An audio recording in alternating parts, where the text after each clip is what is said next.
Well, I'm Lisa Yount, and I am the current board chair for Deep Center. Today, we also have with us Dare Dukes, who is the executive director of Deep, and Megan Ave-Lalamont, who is the director of programs at Deep, and Keith Miller is in charge of the programs as a manager there at Deep, and Chad Ferries is a board member on the Deep Board of Directors.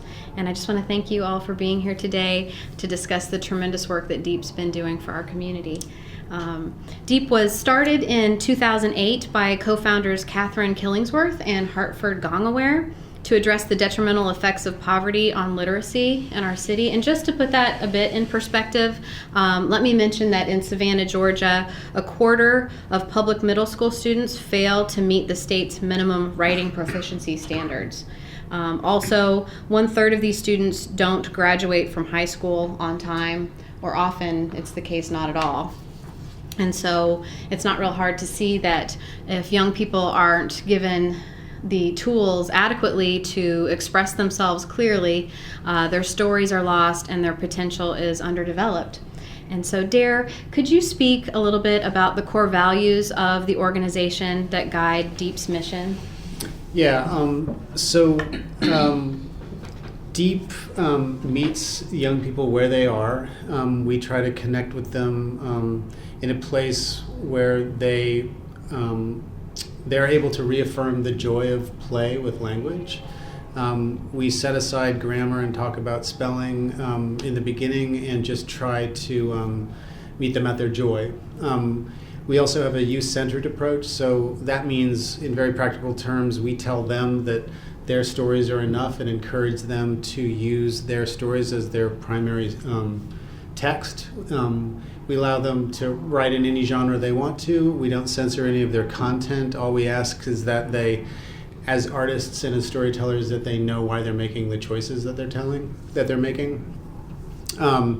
We also train we have an original curricula for both of our programs. We train our educators to be in the space, many of whom are volunteers. We train them to be in the space with the young people as writers themselves and as co-learners. So they're there to kind of learn together with the young people. That's all part of our youth-centered approach. And then we also know that, so one of the things is when we talk about literacy, we're not just talking about a person's ability to read a road sign or a menu. We're talking about knowing what your story is, being able to tell it, and being able to tell it well. When young people do that, we know from experience that they can see how their stories can make changes in their world. And we have a lot of examples of young people like that who've gone through that, who've had that experience.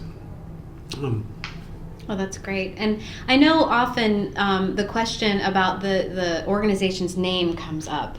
Would you just for a quick clarification, say what DEEP refers to? It's not an acronym. Okay. Our name is Deep Center, and deep just means going deep with your writing and with your understanding. So depth is one of those core values, yes, along with authenticity and yes, perseverance. Mm-hmm. And another one of the core values is community. Mm-hmm. Could you say just a little bit about how diverse communities come together through DEEP? Yeah, so DEEP is kind of a nexus for, it's a place where a lot of different communities in Savannah that don't often mix come together. In our workshops, we'll have creative writers who are in Savannah as artists and creative writers. They have their own kind of unique community that we help foster, which is always important when you're a creative artist, because being a creative artist is very hard, and in Savannah there aren't very many places to connect your work to your community. It's hard to get work as a creative artist in Savannah. So I think the people who work with DEEP feel a strong sense of connection to their other fellow writers, and then they as a group get to go into the public school system, which a lot of people don't get to go into, and work with young people who have very few opportunities for this kind of work. So that's right there is two communities coming together that don't often mix in Savannah.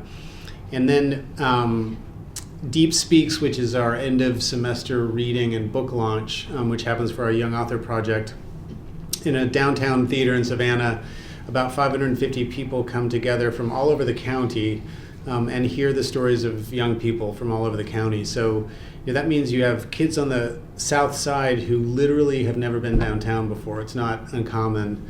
Mixing with kids, downtown who haven't been to the south side, and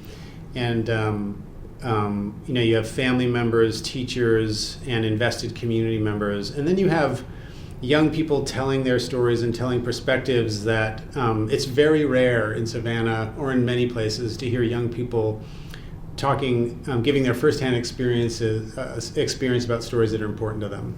Yeah, nice.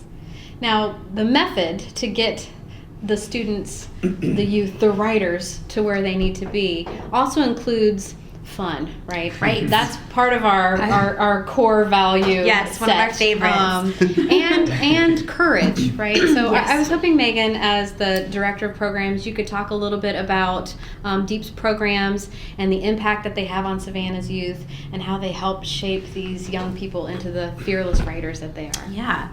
So we say that deep writing, it has three qualities. So the writing is original, something that only that young person could have written. It's vivid. You can see it, hear it, smell it, taste it, and it's fearless. And that fearlessness is what we try to foster in all of our young people. So we've got two programs. We have the Young Author Project, which started years ago and has grown to serve students in 13 of Savannah's public middle schools right now. In that Young Author Project, we train these writers that Dara is speaking about in the community who want to share their passion for reading and writing with Savannah's youth. So we train them in pairs, and they go and teach an after-school workshop for 11 weeks, 1 day a week with these kids. And the kids opt in. So that's a big part of what makes DEEP so effective is the kids are there because they want to write. They want, that's another version of community for us is that the kids are of many different skill levels. So they're not just 6th, 7th, and 8th graders coming together, which in middle school is a feat in and of itself. But there are some kids who come in and who are ready to sit down and write their novel. That's how strongly they identify as a writer. There are kids who are more timid about writing and benefit from the one-on-one approach that we have in our small group workshops. And there are kids who fly under the radar and who need to be celebrated. So there may be C students who get by, but nobody really sees them. And that's one of the most powerful things that we can do at DEEP is see these young people and recognize and help them to validate their own stories and expressing themselves. One of our slogans or mantras is that their stories matter, and we tell the kids your stories are enough. You have rich, complex narratives in your life that are connected to much broader universal themes in the city, in different racial, gender, sexual communities, and in the in the world as a whole. And so we also focus in on what we call critical literacy. So our goal is to help kids to explore this idea that the narratives that they live are not fixed and unchanging, but rather that they have the power as authors to write about their own experiences and reimagine and reshape them to sort of take control and steer that ship instead of just being affected by the community and structures that they were born into. We believe that writing is a powerful tool that gives them a chance to speak out against that and to take action to make their life really their own. So in that vein, we launched our second program, which is Block by Block, and that's an intermediate program for kids who have gone through the Young Author Project at least once before and loved it so much they wanted to stick around with us. Some kids do the Young Author Project 3 times, and we have to tell them we have to serve some other kids too and publish them too. So in Block by Block, we move outside of the school building into a community neighborhood center, and currently we're on the west side in the Civil Rights Museum. And the idea is that we incorporate creative writing with an ethnographic approach, so kids are learning about the stories of themselves, their own families, the streets around them, their neighborhoods, community members, and learning how the community that they live in is shaping who they're becoming, and translating all of that through creative writing. So making sense, making meaning through creative writing, and as well as like visual art. So we're going to publish them in a book just like we do for the Young Author Project, but we're also bringing in local artists to do art with the kids based on the writing and research that they've done. And then there's going to be a huge block party and a mural that's unveiled in September to celebrate with the community, so that we're not just celebrating the students, but we're also celebrating and elevating the stories of the community and neighborhood around them.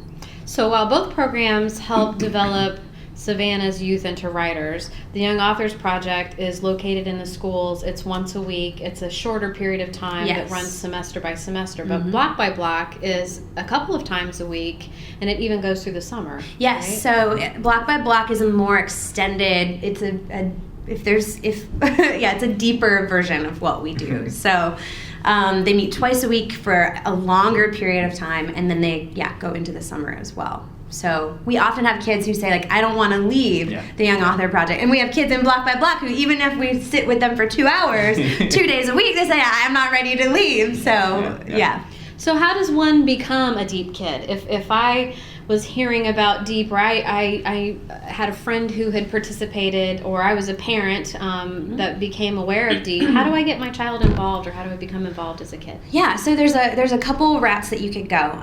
The first is you could go to our website, which is deepkids.com, and click on the Join tab. And there's a form you can fill out that says, my student is interested in becoming a Deep author. And then that'll send us an email. We can forward it to the school and say, hey, so-and-so is interested in participating, and we'll make sure that that student gets an application to be part of the next cohort. Students need to apply, though. So teachers don't just cherry pick students out and say, oh, you're going to Deep, that's the end of it.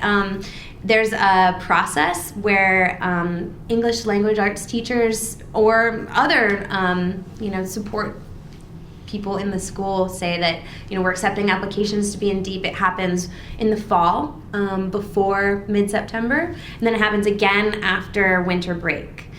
So if parents or students are interested, a good place to start is with your English language arts teachers, with your principals, or by sending us an email at our website. And we really do appreciate those educational partners in the schools that help us organize the experience. We couldn't do it without them, and we love public school teachers because they work very, very hard for a lot of the same reasons that we do. Yeah. Now, Keith, you are a native of Savannah, Yes. and having come up through the public school system, I was wondering if you could share what it would have meant for you to have a program like Deep when you were younger. Yeah, I mean, I think it's really funny because I've spent most of my career outside of Savannah in New York City helping change, like that kind of stuff. And so it's been nice to kind of come to a program that is like in my old, quote unquote, dumping yard. When I think back to kind of like middle school, it was not actually a very fun time for me. And I think it's a confusing time for so many of our students. At that point in time, I was struggling with a lot of environmental issues where school just wasn't the most relevant thing. And in school, we weren't getting the message that, like, you can take those various things that are affecting you in your environment and talk about them. It was, okay, I know you may be going through this outside, but you need to do this math problem, you need to do this, and you need to do it the way we want you to do it. So during my 6th and 7th grade years, I just wasn't tuned into school at all. I wasn't a very good student. Didn't want to go to school at all either. And then I was very fortunate to kind of run across teachers and fellow students who were finding a way to kind of create their own stories.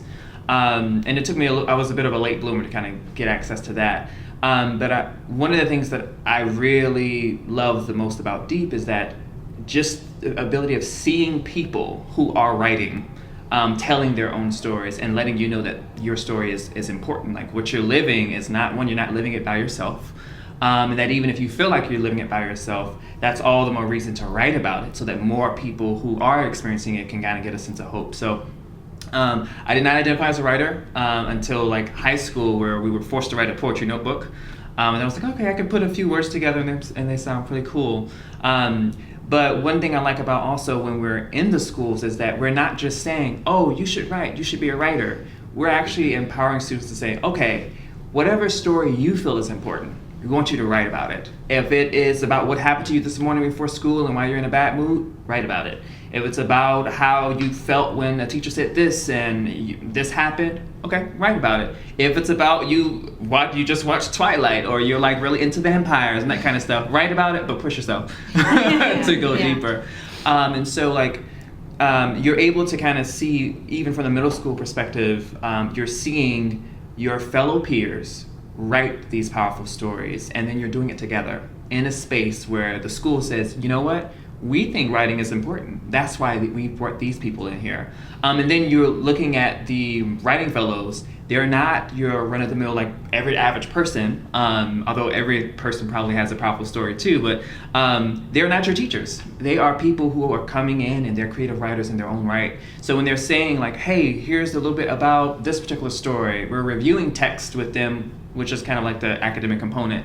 But at the same time, we're not approaching it from the same way. This person is an author, so they may bring in their own work for the students to read, and then those students are able to say, wait, I just read this piece about like this. I didn't know that people wrote about this kind of stuff. And they're like, oh, yes, we do. Now let's talk about it.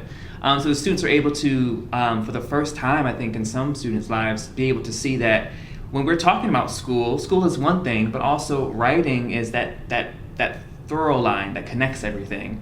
So you have people writing about the very same things you're going through. And it's an empowering moment, because then you can be like, wow, so my story really does matter. And even if you're looking around and you don't see your story being told, it's even more of a powerful thing to say. So our writing fellows are writers, so they're coming to the classroom saying, hey, we don't have all the answers. All we know is that we want to work with you on writing. We have a few skills to teach you. And then a lot of that mentoring happens in the margins, as we like to say. So students are writing in their notebooks every session, and then they're able to talk back and forth with that writing fellow saying, hey, like I really want to do this. And then the writing fellow is able to say, oh, this happened to me too. So that type of mentoring happens where whether you have gone through the exact same thing as your student or not, you're able to kind of connect with them on a human level. And it's not just academics, it's empowering students to really tell that story. So if I had gone through that in middle school, one, I probably would have identified as a writer. And I think a lot of the things that felt isolating and lonely and just really unfortunate during that time period, I would have been able to realize that, okay, well, all these things I'm going through, that's all the more reason to talk about them. And I wouldn't have kept it all caged in, and I would have felt like there was no one else going through the same things that I was. And so we see on a daily basis with our writing fellows and with our students that they're telling these stories, and they're not just telling them, they're being encouraged to be fearless about it. We tell them, go there. Like, even if you don't know how mom's gonna respond, you may not know how your aunt is gonna respond, we'll cross the bridge when we get there. And so these students write these stories, and they stand up in front of their peers, and they tell them.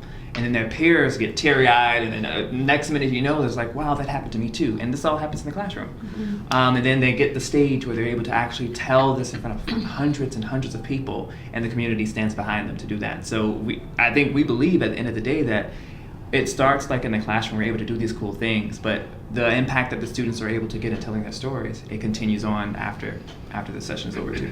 Right, and we hear like from kids all the time, like our current Deep laureate, Jade, said that she always identified as a writer, but she had no place in her life to write those kind of stories, so she would write them alone in her room. And just 2 weeks ago, she was reading this very intimate story about that she has a really intense personal story, and she read this to a room full of 550 people, and it was extremely powerful. And so she took this private, almost secretive story that she didn't know where it fit into the world, and it became this powerful point of pride for her, mm-hmm. where she was, as Megan was talking about, our kids learn how to kind of be the authors of their own narratives, and that's what happened to Jade. Mm-hmm. And not only do they tackle subject matter that is close and often private and personal that requires them to be fearless, but Deep helps them do that in a compelling way with skill. So we layer in this mentoring, like Keith was talking about, in the margins, while at the same time you're saying that happened to me too. You're also saying, wow, this metaphor was so powerful. Exactly. And here's why this struck me. And we could push this even further, you know, if we incorporate XYZ. So, you know, the stories are great in their own right, and then to add in a layer of mastery of creative writing skills just takes it really to the next level. Well, I think this emphasis on the student-centered opportunity to help them develop their voice through their own choices, right, through these authentic experiences that they recognize and help develop with mentoring, but also with writing fellows that aren't poised as authorities, but also learn from the experience of a community of writers. Those have been some things that have persisted throughout the organization since its inception. Chad, as a board member that's been a part of the organization since early on, I wonder if you might be able to speak a little bit about the transformations you've seen from the beginning to where we are now. Yeah, I mean, you just heard it. It's great. Like I've just been sitting back and listening. I haven't added anything because it's so fantastic to think that,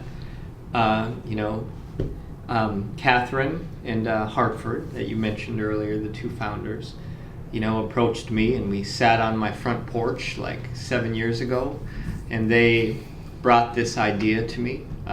They needed some people to help, right? We needed some people to teach what they wanted to do.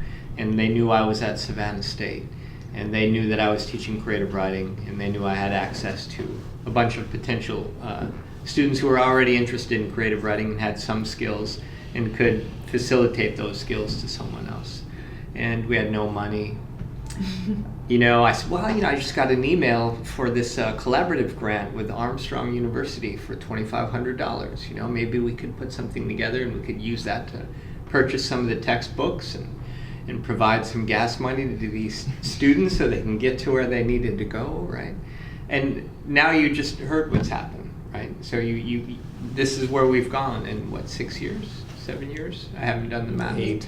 8 years? Eight, Yeah. almost. Yeah. Yes. Yeah. So, I mean, But it's really from your fantastic. front porch to the White House, right? That's Right? right. Yeah, that's right. Wow. Porch to the White House. I mean, Yeah. absolutely. You know, that's it.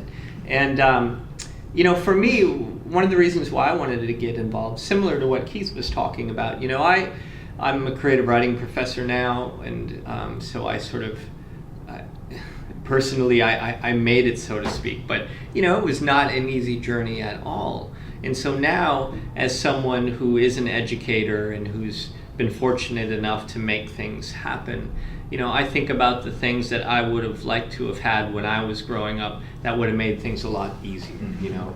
And being able to have this, like, you know, looking back now as a writer, I mean, I was always a writer. And being a writer isn't just about putting words on the page, it's how you sort of conceptualize the world, you know. And so I had that, but I didn't really know what to do with it. And there was nobody there for me to help me do something with it until much later in life, really. Probably not until I was in college. You know, when I went to college, I was going to be a psych major. And, you know, I just took a poetry class one summer because that was the only thing that was still available and hadn't filled up. And my teacher said, hey, you're a writer. You know, you need to do something with this. And so I thought about being an English major, and I thought about, well, you know, I like history, I like science, I like all of these things. You know, what has all of that? You know, and it's really writing. I mean, when you're a writer, you're literally writing the world and you're contextualizing everything around you. So this is all to say that, you know, things worked out for me, but boy, something like Deep would have made it a lot easier. You know, would have made it a lot easier. So, so those are the types of things I like to support. So that's why I had become involved. And with these, you know, what you all have spoke to is how it's sort of working. You know, this idea of transformation and doing that through not simply writing, but really it's about communicating this sort of personal narrative and understanding the concept of story. And I hear it all the time when we go to Deep Speaks. I mean, it's so moving, and it's so fantastic to see that. And it's so great because the students have no idea, it feels special to them, but as an adult and even as a writer, boy, I could win the Pulitzer Prize, and I will never get the attention that they get on that stage, and all of those people that come to the Deep Speaks readings, It's fantastic. So it's been great, and I'm just on a personal level, I'm about to, rotate off the board, and I'm completely comfortable with that, I mean, it's fantastic. It's like, well, this is what you do on a board. You get involved, and you try to facilitate things and make sure that things are going to be able to sustain themselves, and then you turn it over, and then it just keeps on keeping on. And so I'm really confident in the organization, moving forward. And it's already evolving, block by block is fantastic. I can't wait till September.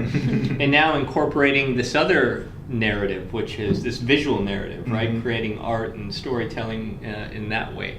It's great, And telling the story of the community, right? Yeah. In addition to the individual stories. Absolutely, of the absolutely. youth, so. Yeah.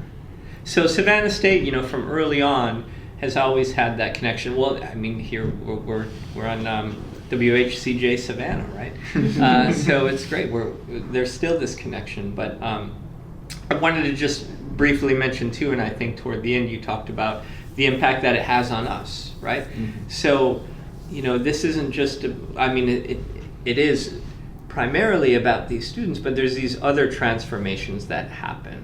These transformations that happen in board members, the transformations that happen in the support that we offer for the writing fellows.